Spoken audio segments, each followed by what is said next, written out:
Social Security and Medicare. What has to happen and when to avoid a total meltdown? And voices from the left calling for President Obama to commit to just a single term, no 2012 run. We're going to have an interesting debate on that. And proof that you may actually have psychic powers. Plus, we'll have the very latest on the Ohio missing persons case at the top of the hour. A Fox News alert for you now. We have some major developments in the trial of Ahmed Gilani. This is the first civilian court case for a Gitmo detainee, and David Lee Miller is following this story closely from the federal court. So, David Lee, what's the developments here? This could be a very significant development, Jenna. It now appears, in fact, we now know that the jury has sent a note to the judge. This note was signed by jurors 12 and 82. Possibly one of them is the jury foreman.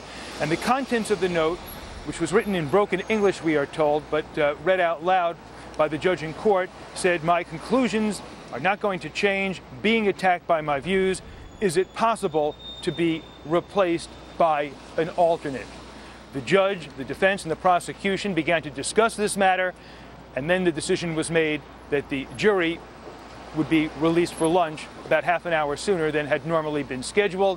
They are now scheduled to resume their deliberations at about 1:45, but the question still looms, Jenna. It appears, at least now, there is a serious possibility that there could be a hung jury in the trial of Ahmed Gilani. Jenna? And David Lee, what would that mean? If it was a hung jury, then what happens next? That's not entirely clear. I can tell you this, it would be nothing short of a disaster for the prosecution. Not only has this been a very expensive trial, but logistically it's been very difficult because many of the government witnesses, Jenna, were flown to the United States from Africa. Just from that perspective alone, there's serious question whether or not the government would be able to put on the same case again if they were required to do so. Jenna? Yeah, interesting development, David Lee. We'll be checking back with you over the next hour, hour and a half or so. Thank you very much. All right, it's time for our town hall panel. Democrats were planning an aggressive agenda for the lame duck session of Congress. But after the election blowout, Democrats are returning to Capitol Hill with a much more modest to-do list. Let's talk about it with Trey Harden, a former aide to the Republican House leadership and a senior vice president at Vox Global. Charlie Hurt is New York Post Washington bureau chief, and Alexandra Acker-Lyons is executive director of Democratic Gain, a group that trains Democratic operatives. Welcome to each of you. Trey, here's a question from Tucker Peterson. He wants to know what earmarks will be pushed through. Right now, there seems to be an awful lot of argument about whether to allow earmarks at all in this incoming Congress. Well, John, it's interesting. The earmark debate will be discussed within the Republican conference that really will have nothing to do with the lame duck session other than internal to the Republicans, that they will set a moratorium going forward on earmarks for next year. But, you know, the interesting thing about this lame duck session is that while your viewers certainly deserve high expectations, especially after the recent elections, I would urge them to keep expectations relatively low. I've lived through lame duck sessions as a former staffer on Capitol Hill, and there are some traditional dynamics that in play that typically serve as obstacles to passing major legislation. We have to remember that the government that the people voted for on November 2nd do not go into effect until January. So you have this lame duck session that will be run by the large Democrat majorities in the House and the Senate. So the key will be, what do they decide to do?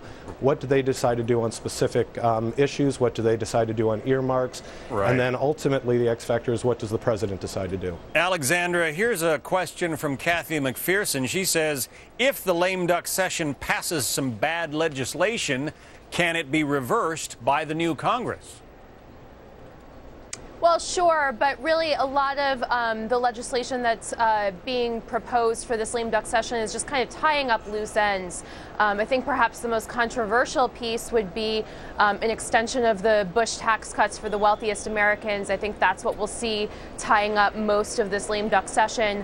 There's a couple of other bills that Democratic leadership have proposed to put through, things like the SMART treaty with Russia that the Senate needs to ratify before they leave. But, I don't expect huge controversial spending bills to be attempted in this session. Democrats got the message last Tuesday and know that passing anything controversial would not be in their best interest.